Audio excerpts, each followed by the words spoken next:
Honda Click 125 2025 version, blue-black color. Silipin natin ngayong araw. Tara!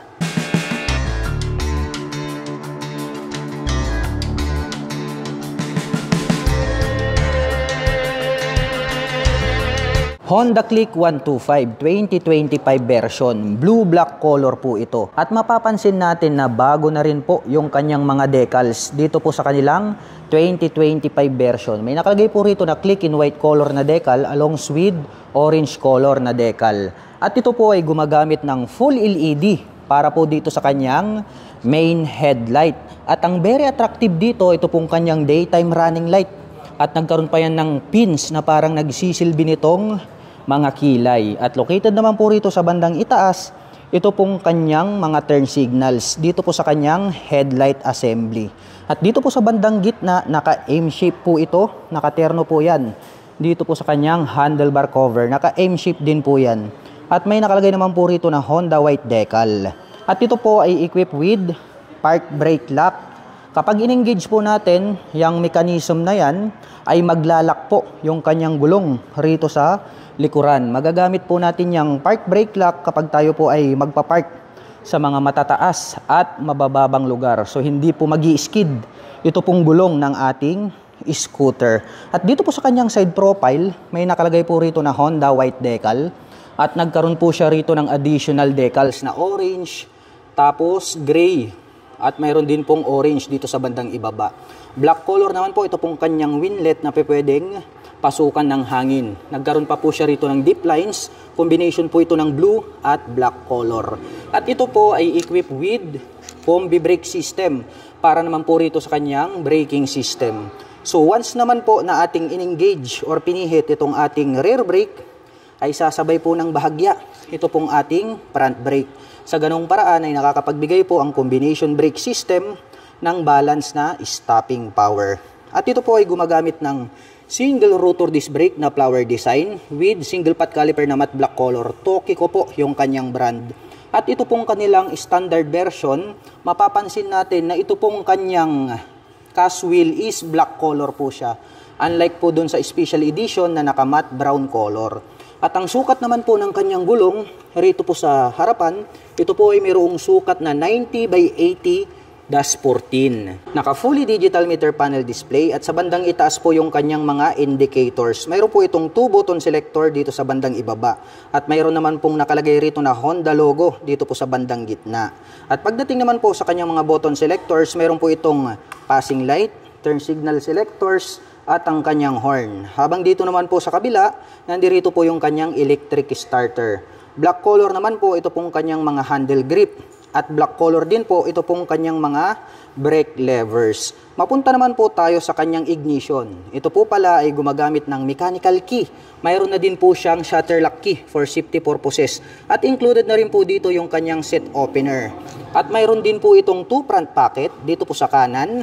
Open po ito. At pwede po nating paglagyan ng mga coins. Habang dito naman po sa kabila, mayroon po siyang door dito na pwede nating buksan. At ito po ay mas malalim. Pwede po tayo ritong maglagay ng mga mobile phones at gloves. At bukod dyan, mayroon na rin po siyang integrated na USB charging port na kung saan ay pwede na po tayong mag-recharge ng ating mga dalang mga mobile phones at gadgets. At dito naman po sa bandang gitna, mayroon po siyang integrated na utility hook. At isa sa mga nagustuhan ko dito po sa mga scooter, meron po silang malalawak na footboard. At meron naman po itong plastic cover on top na anti-slip, kaya hindi ka dudulas rito. At ito naman pong kanyang upuan, malapad po siya. Dito po sa bandang harapan, makapal. Panipis po hanggang dito sa dulo. Malambot din po siya, kaya more comfortable po siyang sakyan. At black color naman po, ito pong kanyang seat cover. At ito pong kanilang standard version, mapapansin natin, ito pong kanyang grab bar is black color po siya. Kung i-confer po natin sa special edition, matte brown po ito. At ang atin pong Honda Click 125 ay meron po itong 769mm na seat height.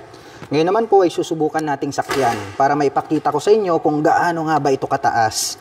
Para po sa mga magtatanong, ang height ko po ay 5'6". Makikita nyo naman, lapat na lapat po yung ating paa. Kaya more comfortable po ito para sa mga tulad ko na 5'6" in height. At ganito naman po pag side view. Talagang makikita nyo na lapat yung ating mga paa. Kaya para po dun sa mga kababayan natin na hindi naman po masyadong katangkaran, huwag kayong mag-alala dahil kayang-kaya po itong i-maneuver na mga 5 platin above. Buksan naman po natin ito pong kanyang underseat compartment. Malawak din po itong kanyang underseat compartment at mayroon naman po itong sukat na 18 liters at kasyang-kasya naman po rito ang half-face helmet.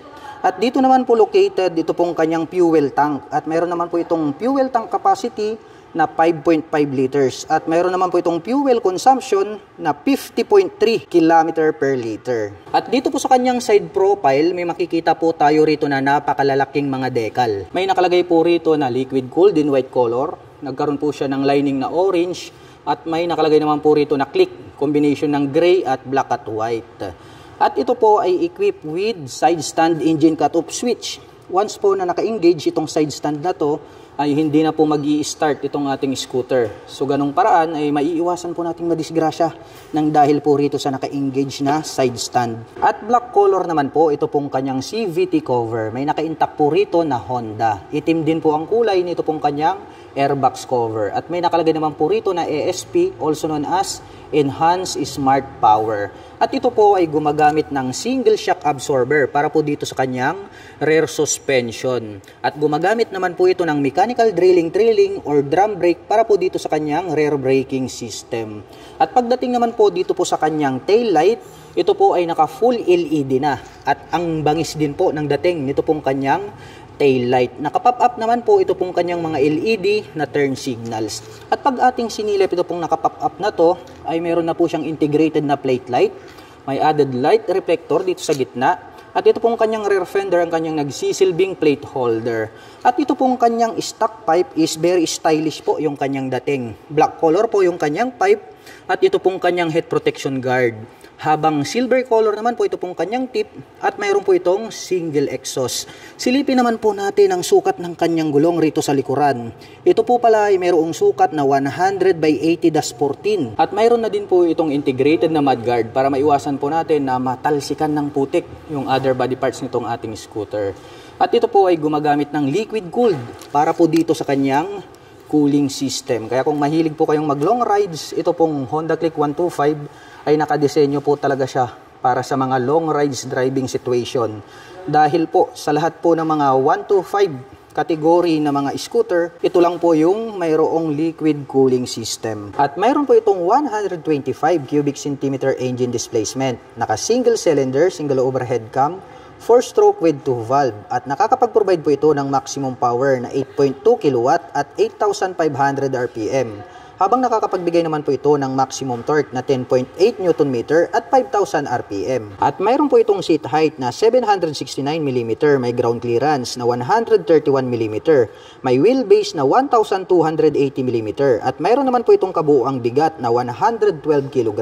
At ang presyo po ng Honda Click 125 2025 version standard ay nagkakahalaga po ito ng 81,900 pesos. At kung gusto mo naman pong kumuha ng hulugan, ay kailangan mo pong mag-down payment ng 5,800 pesos. At mayroon naman po itong 4,418 pesos sa loob po yan ng 3 taon.